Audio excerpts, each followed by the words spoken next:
Breaking news చూస్తున్నాం. Chettinad cement factory నిర్వాహకులపై MP కొండా విశ్వేశ్వర్ రెడ్డి నిప్పులు చెరిగారు. రైతులకు నష్టపరిహారం ఇవ్వాల్సిందేనన్నారు. లేకపోతే కంపెనీ ఎదుట ఆందోళన చేపడతామని హెచ్చరించారు. ఫ్యాక్టరీ కోసం నిర్మించిన రైల్వే ట్రాక్ వల్లే నష్టం జరుగుతోందని చెబుతున్నారు. ట్రాక్ నిర్మించడంతో వర్షాకాలంలో పొలాల్లోకి వరద వస్తుందని, దాంతో ప్రతి ఏడాది నష్టపోతున్నామంటూ రైతులు వాపోతున్నారు. తాండూరులోని సంగెం కలాన్కు వెళ్లిన ఎంపీ కొండా విశ్వేశ్వర్ రెడ్డి రైతులకు సపోర్టుగా నిలిచారు. ప్రూఫ్స్ కూడా ఉన్నాయన్నా. ఆర్టీఐ కింద అడిగినా, కలెక్టర్ మేడంకి అడిగినా, ఎంఆర్ఓకి అడిగినా పేపర్లు అన్నీ ఉన్నాయి. ప్రతి ఒక్క ప్రూఫ్స్ ఉన్నాయి. ఇది తప్పుడు ప్లానింగ్, తప్పుడు ప్రకారంగా కట్టిరు. దీన్ని కలెక్టర్ మేడం కూడా తప్పుగా కట్టిరని అప్పుడు స్పందించింది. కలెక్టర్ మేడం వచ్చి ఏరియా సర్వే చేసిపోయింది దానికి. కానీ మేడం ఏమన్నా అప్పుడు సమ్మర్లో దీన్ని పని స్టార్ట్ చేస్తారు, ఇప్పుడు వర్షాకాలం ఉన్నది ఏం చేయలేము అని చెప్పింది. దాని తర్వాత మళ్ళీ పోయి అడిగినా, పేపర్లు ఇచ్చినా, అన్ని ఇచ్చినా, అప్లికేషన్లు ఇచ్చినా, ఓ 10 మందిని తీసుకొని కలెక్టర్ మేడం దగ్గర కూడా కూర్చున్నాం. అయినా కూడా ఏం చేయలేరు దాన్ని. మళ్ళీ ఎందుకు చేయలేరు? వాళ్ళ కలెక్టర్ మేడంకి తెలవాలి, వాళ్ళకి తెలవాలి. ఇప్పుడన్నా మించిపోయింది ఏం లేదు. కొంచెం వెడల్పు చేస్తే ఇక్కడ ఉన్న ప్రజలంతా బాగుపడతారు కదా. కొంచెం గవర్నమెంట్ వెంటనే స్పందించండి. ఇది ప్రజా ప్రభుత్వం అంటారు కదా, ప్రజా ప్రభుత్వంలో కొంచెం ప్రజలను రక్షించండి. ఇది ఏం లేదు, కొంచెం వెడల్పు చేసి ఒక 15 పిల్లర్లు వేస్తే ఒక ఊరు గ్రామం కాపాడిన వాళ్ళు అవుతారు. మీరు కొంచెం మానవత దృక్పథంతో చూడండి. ఈ ఊరిని చూసి మాట్లాడండి. నా దగ్గర ప్రతి ఒక్క ప్రూఫ్స్ కావాలని ఉంటే ఉన్నాయి. మీకు ఎవరికైనా కావాలంటే కూడా నేను ఆ ప్రూఫ్స్ మీకు ఇస్తాను. నేను సంగం గ్రామంలో ఇది చెట్టినాడు సిమెంట్ ఫ్యాక్టరీ. ఈడ పొలాలు ఇవన్నీ మునిగిపోయినాయి. ఇండ్లు, పొలాలు, ఆ ఊర్లోనే ఇండ్లు మునిగిపోయినాయి. ఎందుకంటే వీళ్ళు ఇక్కడ రైల్వే ట్రాక్ వేసింది. ఇక్కడ ఆ రైల్వే ట్రాక్ పైసలు బచాయించేందుకు సరిపోను పిల్లర్ లేదు.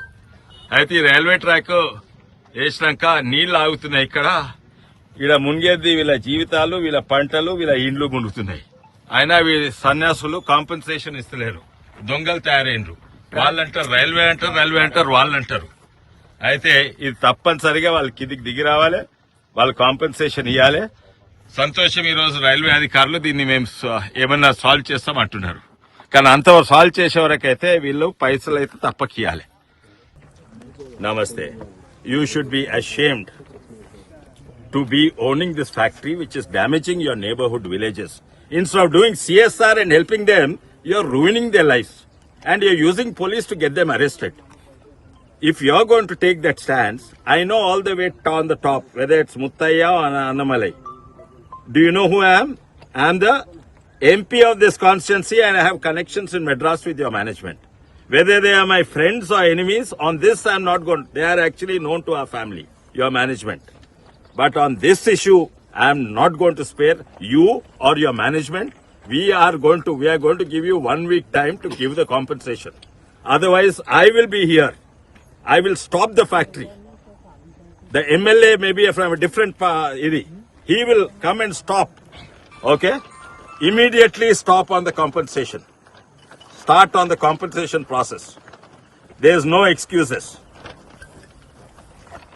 Do you have anything to say? Write a letter. I'm going to write a letter today, respond to it and start the process. Tell me whether you week 1 week or 2 weeks. That's the only time. Compensation, every plot owner has to be, every house. We can see the watermarks on the house. Did you or any of them bother to come and see the damage you are doing to our place? No, you have not come. You have not come. They are not beggars, I say. Bichapola kaisa atla bi telga. బిచ్చపోళ్ళకి ఇస్తారయ్యా household items. ఇండ్లు మునిగిపోతే compensation ఇస్తారు, పొలాలు మునిగిపోతే compensation ఇస్తారు. మీ బిచ్చం ఇక్కడ ఎవరు అవసరం లేదు, నాకు కూడా మీ బిచ్చం అవసరం లేదు. మీరు చేసే డ్యామేజ్ కు కాంపెన్సేషన్, మీరు ఎంత డ్యామేజ్ చేస్తే అంత కాంపెన్సేషన్ ఇవ్వాలి. మీరు 10 రూపాయల డ్యామేజ్ చేస్తే 10 రూపాయల కాంపెన్సేషన్ ఇవ్వాలి. మీరు 1,00,000 రూపాయలు అంటే 1,00,000 రూపాయలు. ఇక్కడ పొలాలు పోయినాయి, పంట పొలాలు పోయినాయి. So I'm going to give you a time, or you tell me the time.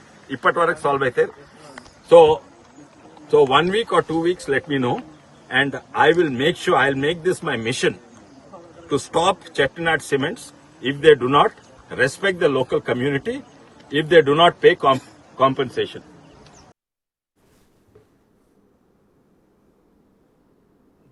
సరిపోని అయితే తెలుగులో మాట్లాడాను, అయితే వాళ్ళకు కూడా అర్థమైతే వీళ్ళ వల్లనే ఇక్కడ రావా శివకుమార్ తప్పు నీది. తాండూరులోని సంఘం కలాన్ రైతులకు అండగా నిలిచారు చేవెళ్ల ఎంపీ కొండా విశ్వేశ్వరరెడ్డి. అక్కడ చెట్టినాడు సిమెంట్ ఫ్యాక్టరీ వల్ల రైతులు తీవ్రంగా ఇబ్బంది పడుతున్నారు, నష్టపోతున్నారు. వర్షాకాలం వస్తే మొత్తం ఆ నీళ్లు మొత్తం పొలాల్లోకి వచ్చి పంటలు పూర్తిగా దెబ్బతింటున్నాయంటూ చాలా ఆగ్రహం వ్యక్తం చేశారు. కంపెనీ ప్రతినిధులతో కూడా ఫోన్లో మాట్లాడారు. 1 or 2 weeks వాళ్ళకి డెడ్ లైన్ విధించారు. 1-2 weeksలో వాళ్ళకి నష్టపరిహారం, రైతుల నష్టపరిహారం అందించాల్సిందంటూ చాలా స్ట్రాంగ్గా వార్నింగ్ ఇచ్చారు ఎంపీ కొండా విశ్వేశ్వరరెడ్డి. మా ప్రతినిధి విజయ్ మరింత సమాచారం అందిస్తారు. విజయ్, కొండా విశ్వేశ్వరరెడ్డి ఎంపీ చాలా స్ట్రాంగ్గానే వార్నింగ్ ఇచ్చారు, నేరుగా కంపెనీ ప్రతినిధులతో మాట్లాడారు, రైతులకు సపోర్ట్గా ఉన్నారు. సో కంపెనీ యాజమాన్యం ఏమన్నా రియాక్ట్ అయిందా? సో ఆయన పెట్టినటువంటి డెడ్ లైన్ సంబంధించి ప్రాసెస్ చేసే అవకాశం కనిపిస్తుందని తెలుస్తోందా ఏమైనా? ఎస్ రాజేష్, అయితే వికారాబాద్ జిల్లా సంగం కలాన్ గ్రామ పరిసరాల్లో ఉన్నటువంటి చెట్టినాడు సిమెంట్, అంటే తమిళనాడుకి చెందినటువంటి చెట్టినాడు సిమెంట్ ఏదైతే ఒక యూనిట్ ని ఏర్పాటు చేసుకొని ఇక్కడి నుంచి ఆ సిమెంట్ తయారీని ఇతర రాష్ట్రాలకు అలాగే దేశవ్యాప్తంగా అమ్మకాలు జరిపేందుకు ఒక రైల్వే ట్రాక్ ని కూడా ఏర్పాటు చేస్తుంది ఆ ఫ్యాక్టరీ. అయితే ఆ ఫ్యాక్టరీకి సుమారుగా 19 పిల్లర్లతో కూడినటువంటి రైల్వే బ్రిడ్జ్ ని ఏర్పాటు చేయాల్సి ఉండగా కేవలం 3 పిల్లర్లతో మాత్రమే రైల్వే బ్రిడ్జ్ ని ఏర్పాటు చేసింది కంపెనీ యాజమాన్యం. పూర్తిగా ఆ బ్రిడ్జ్ అంతటా కూడా మొత్తం అంతటా మట్టితో నింపడం తోటి ఆ వరద ప్రవాహం, అంటే వరద నీరు ఏదైతే ఉందో అదంతా కూడా రైతుల పంట పొలాల్లోకి అలాగే ఆ సంగం కలాన్ గ్రామంలోకి పోటెత్తుతా ఉంది. సో ప్రతిసారి భారీ వర్షాలు కురిసిన ప్రతిసారి కూడా ఇదే పరిస్థితి అక్కడ నెలకొంటా ఉంది. సో ఈ సమస్యను బయటికి తీసుకొచ్చినటువంటి అక్కడ ఉన్నటువంటి స్థానికులందరూ కూడా ఎంపీ కొండా విశ్వేశ్వరరెడ్డి దృష్టికి అయితే తీసుకెళ్లారు. సో ఒకసారిగా కోపద్రుక్తున్నటువంటి కొండా విశ్వేశ్వరరెడ్డి పూర్తిగా అటు కంపెనీ యాజమాన్యానికి కూడా ఫోన్ చేసి, మీకు కేవలం వారం నుంచి 2 వారాలు మాత్రమే టైం ఇస్తున్నాను. సో వీళ్ళందరికీ ఇక్కడ ఉన్నటువంటి రైతులకు వారి పంట పొలాలు ఎవరైతే కోల్పోయారో వాళ్ళందరికీ కూడా వెంటనే నష్టపరిహారం అందించాలి. అలాగే ఆ ఇళ్లలోకి నీరు చేరి ఎవరైతే వారి వస్తువులని అలాగే ఇతర సామాగ్రిని కోల్పోయారో వాళ్ళందరికీ కూడా కాంపన్సేషన్ ఇవ్వాలి. కేవలం మీరు నిత్యావసర సరుకులు ఇస్తే ఎటు సరిపోతుంది, అది వేరే వాళ్ళకి ఇచ్చినట్టుగా ఇవ్వకుండా ప్రతి ఒక్కరికి కూడా కాంపన్సేషన్ ఇవ్వాలంటూ కూడా ఆయన ఊగిపోయినటువంటి పరిస్థితి కూడా అక్కడ నెలకొంది. అలాగే ఇటు ఈ చెట్టినాడుకు సంబంధించినటువంటి సిమెంట్ ఫ్యాక్టరీకి అనేక రకాలుగా కూడా ఈ ఫ్యాక్టరీ పైన కంప్లైంట్ వస్తున్నప్పటికీ కూడా అధికారులు పట్టించుకోవట్లేదంటూ కూడా ఎంపీ కొండా విశ్వేశ్వరరెడ్డి ఆగ్రహం వ్యక్తం చేశారు. Rajesh, right, thank you Vijay. Chevella MP Konda Vishweshwar Reddy రైతులకు అండగా నిలిచారు. సంగం కలాన్ రైతులకు, తాండూరు దగ్గర ఉండే సంగం కలాన్ రైతులకు అండగా నిలిచారు. అక్కడ చెట్టినాడు సిమెంట్ ఫ్యాక్టరీ వల్ల, అక్కడ నిర్వహణ వల్ల అక్కడ రైల్వే బ్రిడ్జ్ ఒకటి వాళ్ళు ఏర్పాటు చేసుకొని వాళ్ళ కార్యకలాపాల కోసం ఏర్పాటు చేసినటువంటి నేపథ్యంలో దానివల్ల మొత్తం వాటర్ మొత్తం పొలాల్లోకి వస్తుంది, ఊర్లోకి వస్తుంది. రైతులు తీవ్రంగా ఇబ్బందులు పడుతున్నారు, వాళ్ళ జీవితాలు ఆగమవుతున్నాయంటూ చాలా తీవ్రంగా ఆగ్రహం వ్యక్తం చేస్తూ కంపెనీ ప్రతినిధులతో మాట్లాడారు. వాళ్ళకి నష్టపరిహారం చెల్లించాలంటూ 1 or 2 weeks టైం తీసుకొని రైతులకు ఖచ్చితంగా నష్టపరిహారం చెల్లించాలంటూ స్ట్రాంగ్గా వార్న్ చేశారు ఎంపీ